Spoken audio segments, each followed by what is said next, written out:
Hello, this is Jenny from Central Church with today's Daily Dose. We are reading from Luke chapter 18, Justice for the Faithful. Jesus was telling them a parable about their need to pray continuously and not to be discouraged. He said, in a certain city, there was a judge who neither feared God nor respected people. In that city, there was a widow who kept coming to him asking, "Give me justice in this case against my adversary." For a while he refused, but finally said to himself, "I don't fear God or respect people, but I will give this widow justice because she keeps bothering me. Otherwise there will be no end to her coming here and embarrassing me."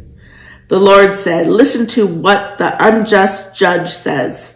Won't God provide justice to his chosen people who cry out to him day and night? Will he be slow to help them? I tell you, he will give them justice quickly.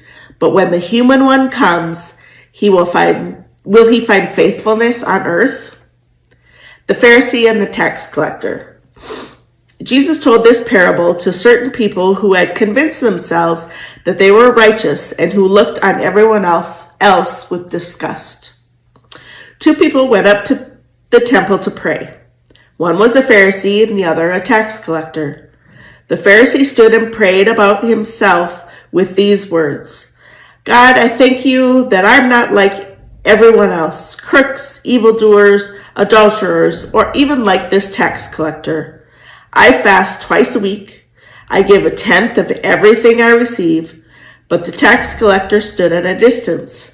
He wouldn't even lift his eyes to look toward heaven.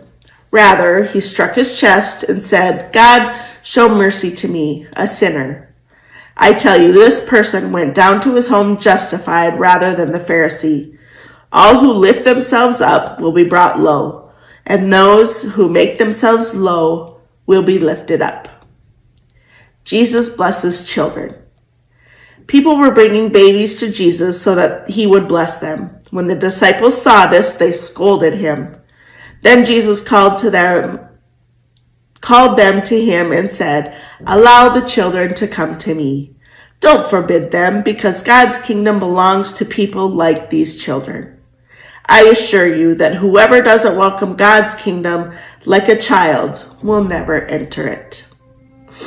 A rich man's question.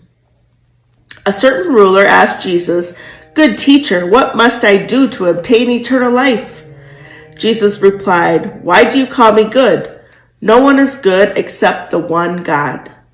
You know the commandments: don't commit adultery, don't murder, don't steal, don't give false testimony, honor your father and mother." Then the ruler said, "I've kept all of these things since I was a boy." When Jesus heard this, he says, "There's one more thing. Sell everything you own and distribute the money to the poor. Then you will have treasure in heaven. And come, follow me." When he heard these words, the man became sad because he was extremely rich. When Jesus saw this, he said, "It's very hard for the wealthy to enter God's kingdom. It's easier for a camel to squeeze through the eye of a needle than for a rich person to enter God's kingdom." Those who heard this said, "Then who can be saved?" Jesus replied, "What is impossible for humans is possible for God." Peter said, "Look, we left everything we own and followed you." Jesus said to them, "I assure you that anyone who has left house, husband, wife, brothers, sisters, parents, or children because of God's kingdom will receive many times more in this age and eternal life in the coming age." Jesus predicts his death and resurrection. Jesus took the 12 aside and said, "Look, we're going up to Jerusalem, and everything written about the human one by the prophets will be accomplished. He will be handed over to the Gentiles. He will be ridiculed, mistreated, and spit on. After torturing him, they will kill him. On the third day, he will rise up." But the 12 understood none of these words. The meaning of this message was hidden from them, and they didn't grasp what he was saying.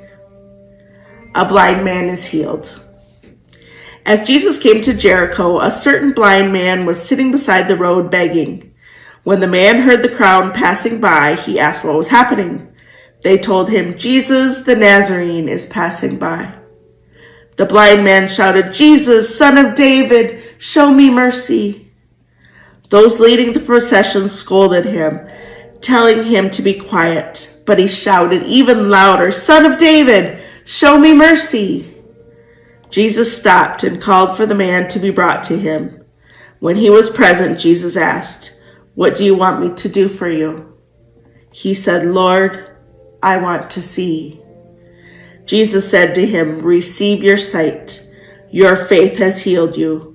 At once he was able to see, and he began to follow Jesus, praising God. When all the people saw it, they praised God too. This is the end of Luke chapter 18.